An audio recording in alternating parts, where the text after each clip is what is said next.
Oh, so we are on a day two, which is in the second shift. So previously we left some of the product in our truck so that next day we can go directly into our delivery without making any load, right? So we use the tractor 390 and the trailer 112. So the product is hold on our trailer. So the capacity is like located into a trailer, so whoever driver select the trailer next will be able to see all the product that is in the trailer, right?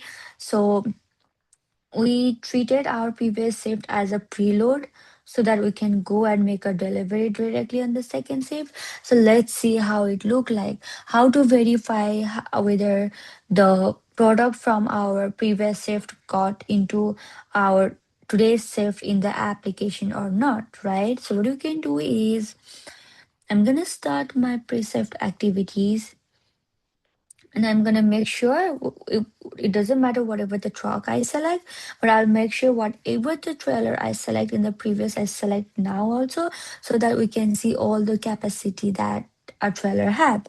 So just gonna go and start selecting my truck, and let me select my trailer, which is 112. So you see, what we did in our previous shift was we loaded a total of 8,000 gallon, and we delivered 3,000 gallon to one of the customer, 2,500 from first compartment and 500 from the second compartment, so sum of 3,000. So we still had the product in our compartment 345. Now on the next day, when you start your shift using the same trailer, or if you are a bobtail driver, then using the same bobtail, this is how you will be able to see all your products. So basically it's saying, hey, this is whatever from whichever the POI you loaded on the previous day, you still have a fuel.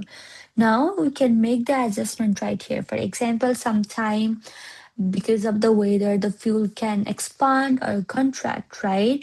So in that way, if you oops, so if you feel like there are some kind of adjustment you have to make, you just make the adjustment. You do not enter the full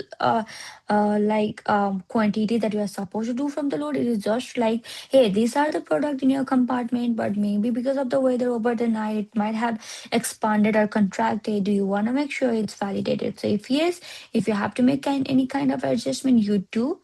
Otherwise, you just carry you along with this BOL for the delivery. Okay, so. Let me make sure I assign an order to myself quickly. Just give me a minute.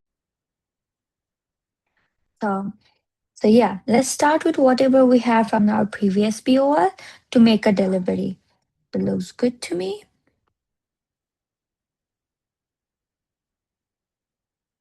So, yeah, I do only have a delivery for a day because I do have a load already in my truck, right?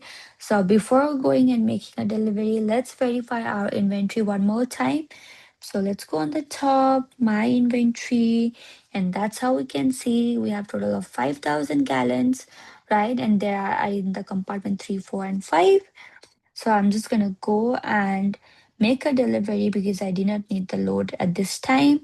So I can see all my customer information. I have to deliver a 5,000 a gallon of a DDB to this customer. And then I'm just gonna hit the start. So this scenario, like for example, whatever the product that you have in your truck, if you are dropping that to a same customer, in that case, what you can do is drop from all the compartments. When you do this, whatever is in your compartment will goes to the customer truck. But however, if you are breaking this down to a customer, right? For example, out of this 5,000, if you are delivering 1,000 to one customers and remaining 4,000 to another customer, in in that scenario, drop from all compartment will not work.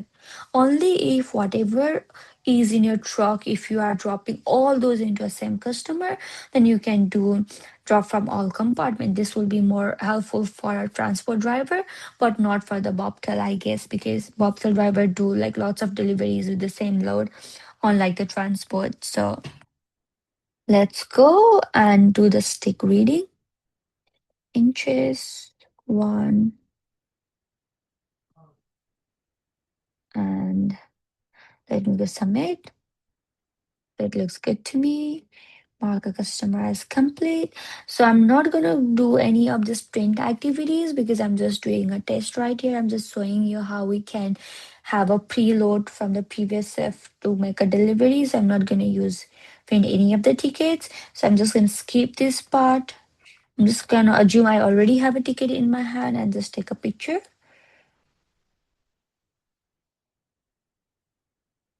Looks good to me. Taking a customer signatures and doing a certify and submit. So as a driver, what you should always do is as soon as you start your shift, you make sure you verify your inventory, and at the end, when you come back to the yard and you are about to place the truck in your park, what you do, you again verify your inventory so that you can make sure you plan ahead for your next day. So I'm again gonna do is I'm just gonna verify my inventory to make sure whatever I have is being fully delivered or kept for next delivery. However, it's planning, right? So everything is dropped. I'm good to close myself for a day. Just gonna go and then do my post shift activities. So it's just saying that I only did the delivery for this shift. So which looks good to me.